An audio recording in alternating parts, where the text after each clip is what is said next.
welcome back to my channel. Today, Nate and I are going to do a Q&A.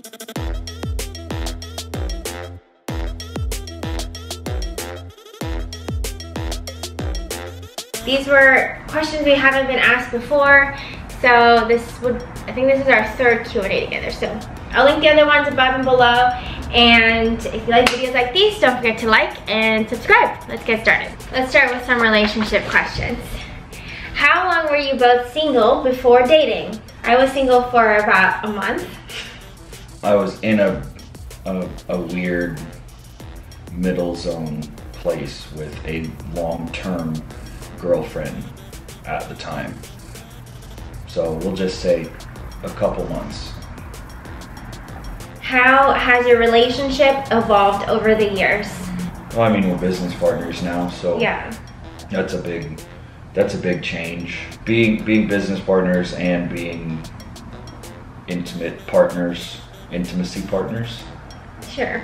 We also now come together and put our effort and love into something we both want to see grow. And I think that in that regard, it's cool because, you know, we get to highlight what we're good at, and then we get to like sit back and let the other person highlight what they're really good at, and that's a fun dynamic to kind of sit back and let your partner shine, and you know, let them go when you're confident and you know that like this is their wheelhouse, this is their ballpark, and then you kind of learn so much about each other that you know when you can step out and when they can step in, like, oh, this is their wheelhouse, this is what they're really good at. We have this next question: living and working together, how do you make it work? There's work, Remi and Nate, and then there's personal, Remi and Nate. And just last night we were talking about how personal Remi and Nate needs a little more attention, and we decided that doesn't need to be big extravagant trips, nothing like that, just like time where we walk as a family or we eat dinner together. Plans on engagement to kids? Engagement, I guess, is a two-parter. I try to keep things as raw and real as possible, and every marriage that I ever saw was divorced. And then in the military, especially in the infantry, it's like every single guy that I served with, probably 9 out of 10 guys wound up getting divorced. And so I think I've seen so much of it that I want to be very, very, very, very, very 100% sure, first of all, we're on the right track. And then the second parter of this is engagement rings, the right ones, they come with a big fat price tag. That's all I'll say about that. She's got certain tastes, we'll say that. and you know, it's really easy to look on from the outside and, you know, holler from the stands until you look at the price tag. Right. I mean, why do people think I'm so active in the stock market? In what ways are you both similar? It's a really hard question. I know, I like it. I think that's kind of the beauty in us, is that we don't really share a lot of similarities, and that's why it's so interesting and why it works, because we're just about polar opposites, really. I'm trying to think. I mean, if I want something, I'll get it, and you're like that. Persistent. Persistent. Yeah, that's one way we're similar. Okay. Yeah. Okay. Yeah. Where do you even start to begin to eat right? You can't feel your way into new habits. You can't, like, I'm not just gonna, like, I feel like doing this. You can't feel your way into it. Right. It's a behavior, all right? You have to just take action. If this is something that you truly authentically want to do, you have to ingrain the behavior. There are no feelings involved. You have to get your feelings out of it. There's no emotion. You just have to create the behaviors. At the end, then you get to reap the rewards of the feelings. So you don't start with the feelings. You end with the feelings. You'll feel better overall. You'll feel better about yourself. You'll be more confident. You'll feel more energized, okay? God, I love LA. It's so quiet here. It's so peaceful and quiet in LA. I love it. It just goes on to another question of, if y'all could live anywhere else, yes, where could it be? Texas, Montana, Tennessee, maybe Nashville, Florida, yeah. Anywhere. North, South Dakota, somewhere Wyoming, quiet, Idaho. To check it out. I'm opening up to it a little bit more and more. I think that if you just were to pick me up and put me in Texas, in quiet, I'd be like, wow, this is really nice. But I think right now here, if I'm here, as long as I'm here, I'm like, this is all that I know, I'm not leaving. This question is, what makes you happy? But I want to answer it for each other. So I want you to answer what makes me happy, and I'm gonna answer what I think makes you the happiest. Eating noodles and watching. Be specific, What noodles? The Slurpee kinds. Oh my god. Slurpee kinds with... No, what kind of noodles? I don't just like all noodles. I have one favorite noodle. I don't remember what they're called. What color are they? Gyoza? Is it gyoza? No, like yellow, white. Which whitish, one? Clear whitish. He doesn't know. And watching Love Island and in her pajamas. That's what makes her happy. That does not make me happy. That's when you're smiling and you're giddy and you're excited. Like, you like jump onto the couch with your Okay, fine. But where do you fit in? Because you make me happy. Well, I'm there too. What are you doing? Are you engaged in Love Island with me? I do not engage. In my happy world? I do not engage in Love Island. In my happy world, he'd be sitting there holding my hand and laughing with me. I don't engage in Love Island because I feel stupider whenever I watch that show. You need shows that you could just check out and not think about, okay? Not everything needs to be a learning experience. I don't know. I mean, I'm there. I'm physically there with you. I think that's the thought that counts, but I also don't particularly care for that type of promiscuous behavior that's happening on the television. I love it. Okay, I'm gonna say what makes you happy, okay? This is what makes you happy. Okay. Your stonks are doing great for the day. You are outside with your headphones on, listening to philosophy, getting tan, have ice cold water, Tupperware of food, I am nowhere to be found, and you're in your Birkenstocks, naked, and there's an ice bath to the right in which you're dipping in and out of. I'm pretty simple guy. I don't need much. Do you need me there? Because I was just testing you. Yeah, you're always there. You always come out. I'll always be there. Yeah, it doesn't matter if he likes it or not. You always come out and visit me. Always. Has Nate added more discipline and structure to your life, or have you always been this way? I would say I have always been this way. Kidding. No, but I've always wanted to be this way. Like, I've always strived to be organized. I would always be like, oh my God, how do you do it? Your room is so clean. Your house is so clean. And I would come home and I would clean it that day. I'd get really inspired and I'd clean it that day. And then the next day I'd go out to dinner and then clothes would be everywhere and then it would just pile. I was always the person that came home from a trip and never unpacked. I could go to sleep with dirty dishes in the sink. I wouldn't do laundry for months. But I always wanted to be better, and I think it wasn't until I met Nate, who I saw on a daily basis do his clean, organized habits, that made me be like, oh, I see. It's about having less things.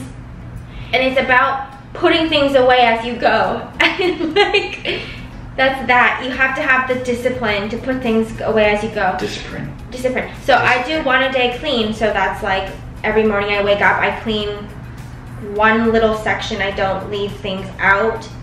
Even if I go to bed that way, I'll clean it the next morning. So I have a little system now, and I feel like he's had a very positive impact on my life in that sense. Because we were so different, I learned that and took away that from him, and it's a very positive thing. Can't complain about it. First of all, it's just crazy how simple It is. The less things that you have, the less clutter that you have. Here's the thing. You don't need it. He's a placer.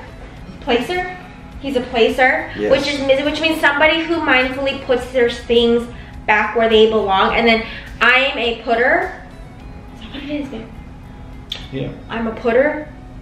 Yeah. Which means it's just like, oh, I'm here in the kitchen right now, so I'm just gonna leave that there, and then I just take that off here and leave it there, right? So like, oh, I'm tired of wearing this watch, I'm gonna leave it here, and then when it goes to finding things, it's like, where did I last leave it?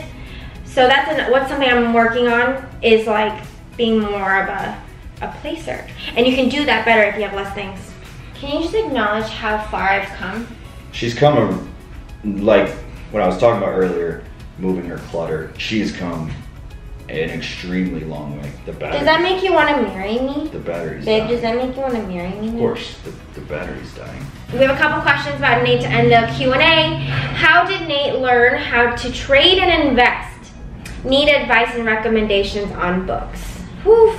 Let's save about 15 minutes for this conversation. I think that day trading and whatnot has become really, really popular, especially over the pandemic. It's been really easy for people, and all the meme stocks and stuff, like it seemed like a really fun and appealing thing. And so I'm not a trader. If I do anything, I would consider it swing trading, and essentially I'm not playing around with options or anything like that. I am simply, buying shares of companies that I see, have some growth potential within like, 8 to 10 weeks, and companies like that, I can, hold on to them for that time frame, take the earnings there and then reinvest them into like nest egg type companies that we are going to hold long term. How did you learn all this? I do her portfolio as well. Yes. I have fun with that. But investors and hedge fund managers, they speak in such a way that they make you feel stupid, but they're actually really stupid. They're not smart. They're not smart. And like even people like Warren Buffett, they'll make you feel like you're not smart enough to beat the market. You need to give your money to somebody to do this, and then they'll take your money.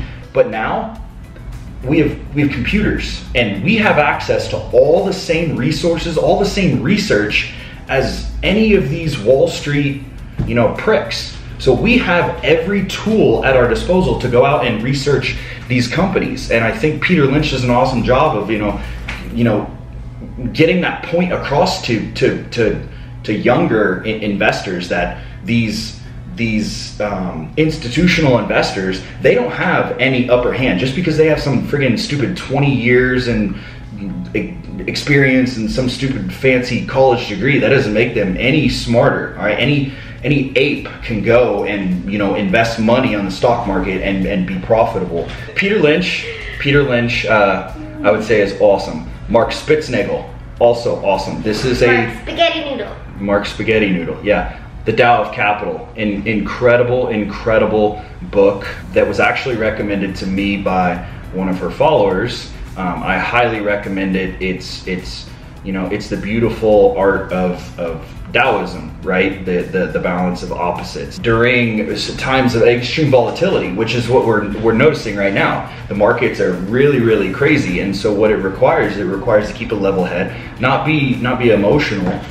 Everybody gets these blinders around like the shiny objects. Yeah, they want the quick results, right? But that's not quite how things work. And whenever too many people are funneling in one direction towards that shiny thing, which we'll just say like, all the flashy like Teslas and Apples and, stuff like that. Too many people, are going that direction, and that stuff gets overplayed and overvalued. And then this leads kind of beautifully from, the book recommendation of Tao of Capital into Contrarian Investment Strategies, which is another excellent book by David Dremen, who is a contrarian thinker and I'm kind of I would say I'm a contrarian in general, in a sense that if there's a door and people are walking out in this way and I decide I want to walk in that way and people are like, you're walking the wrong way. Well, I don't know why you think that this is the right way. Why is the way that I'm not walking not the right way? I'll gladly stand here and argue about it. Contrarian investment strategies is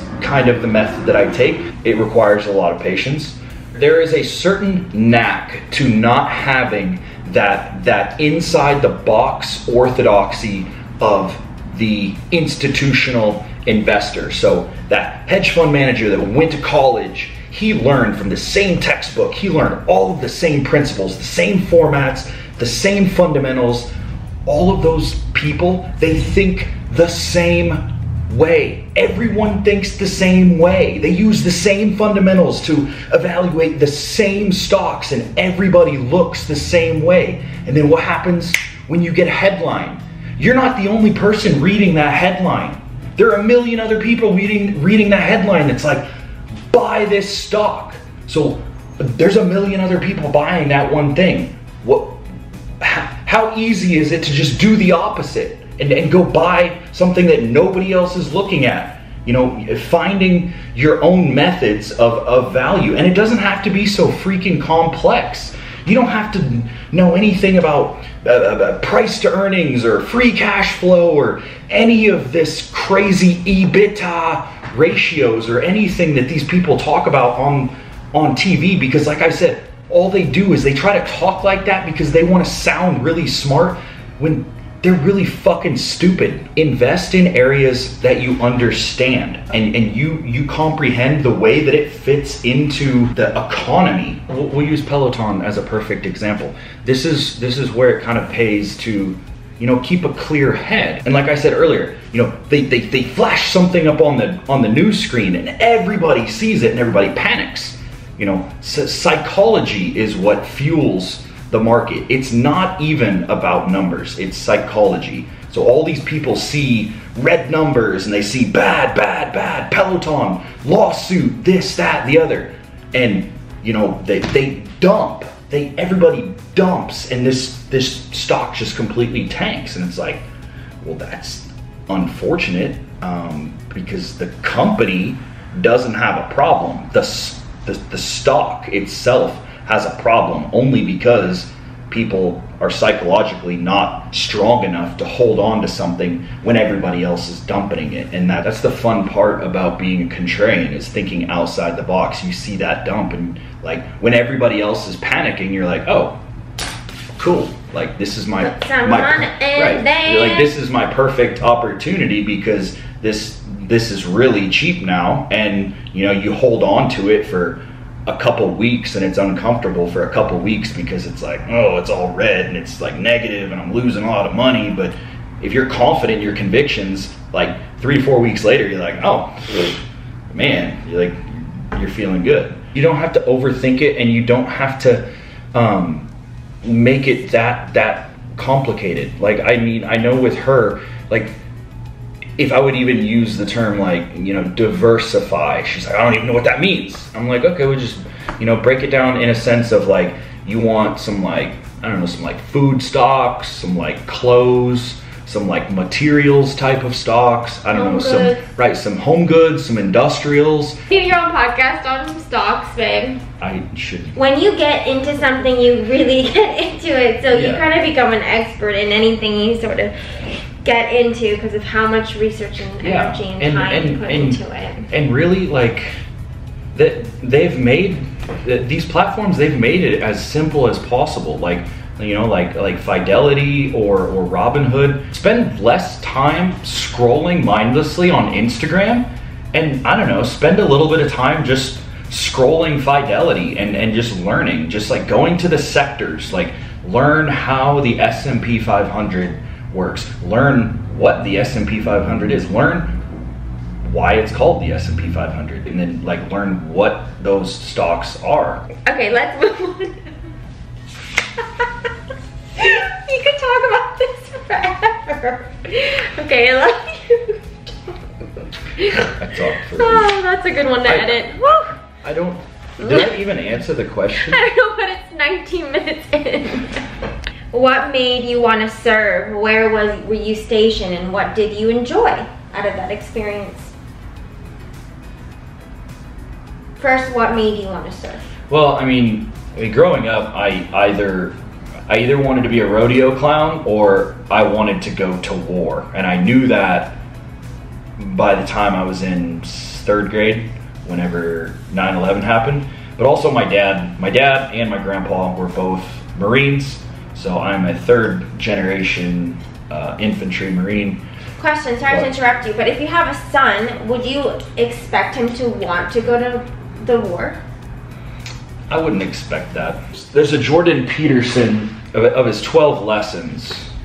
Don't bother your children while they're skateboarding. And essentially, I think that the theme there is, you know, let your children learn and let them make mistakes. Let them kind of, you know, build their future. Let them find their own right. Let them find their own path. I would never want to. Cause I mean, I think with you, especially like growing up, your mom fed you really well, and like you had this, you know, structure and discipline and stuff. And then, so what did you want to do? You wanted to, like, you know, do everything else. Just everything opposite of it, because it was just so controlled. So I mean, every move. I would just kind of assume that if you wanted to raise a kid in like a very military mindset, and like you're gonna go be a Marine because you know, this is what your granddad and your dad. Did your dad say that to you? Your granddad, I did. No. That's cool. No. So they gave you the freedom to choose. Yeah, freedom is good. Whenever I saw 9/11 in the 3rd grade, it like, I don't know, it like boiled me up even as a little kid. And so it was like from the 3rd grade on, I remember that was all that was all I knew until I graduated high school. There was no, like, you know, counselors, you know, setting me up for college, or, you know, what do you want to do when you get older? As soon as I graduated, I knew that the quickest route to go to fight and serve the country was to go to the Marine Corps. I was stationed at Camp Pendleton. Honestly, didn't really spend much time there. I was deployed most of my time, or I was out in the field or in 29 Palms, etc. What did I enjoy? Especially in the infantry, you know, you're suffering, you're embracing the absolute shit together, and you know, you build a really good bond. And I'd say the structure is good. You enjoy the structure? In the moment, you're like, man, I can't wait till I'm a civilian. I get to do whatever I want. But then you become a civilian and you're like, duh, where's the chow hall? How do I eat? What am I supposed to wear today? You like wake up and you're like, am I supposed to like go you're not getting yelled at. Am I like supposed to go get my rifle and clean it? Like, what am I you mean what am I supposed to do today? I was really good at my job. I'll say that. I was not good at all the dog and pony shows. I was good at what makes you an infantryman. I was good at, you know, the combat aspect. I was good at being in the field. I was good at doing what we're supposed to do. Has there been any more porch bandits? Yes, actually. You know where this type of stuff doesn't happen? Texas. We had a guy that posed as he was dropping off packages, and I guess with how everything is now, like, you know, people always have people coming up to their doorstep and just dropping off packages. You don't know who they are. They're just delivery guys, and half of them don't wear uniforms or anything. And I was honestly thrown off at first. I was like taken aback, and I had assumed that this guy was a delivery guy, and you know, he had bags and a box in his hand. He opened up our front door, like peeked his head in, and like, you know, he led with the bags and the box, like through the door. And I could tell all of these things based on his initial response to seeing me, was his like startled kind of like step back, you know, because I turned the corner and I looked, and at first I was friendly because I thought he was just a delivery guy and he was trying to be nice. I was like, oh, like, that's nice, he's putting the groceries inside for us. Because, but still, that's weird. Because he doesn't want them to be stolen. I was like, oh, like, thanks, man. I even said that to him. I was like, oh, thanks, man. And he didn't really hastily get out of the house. And I was like, okay, you can get out of the house, like, you can get out of my house now. And I like got a good look at him. I saw his fingernails, and I just like, you know, postured him up a little bit. I was like, wait a minute, something's off about this guy.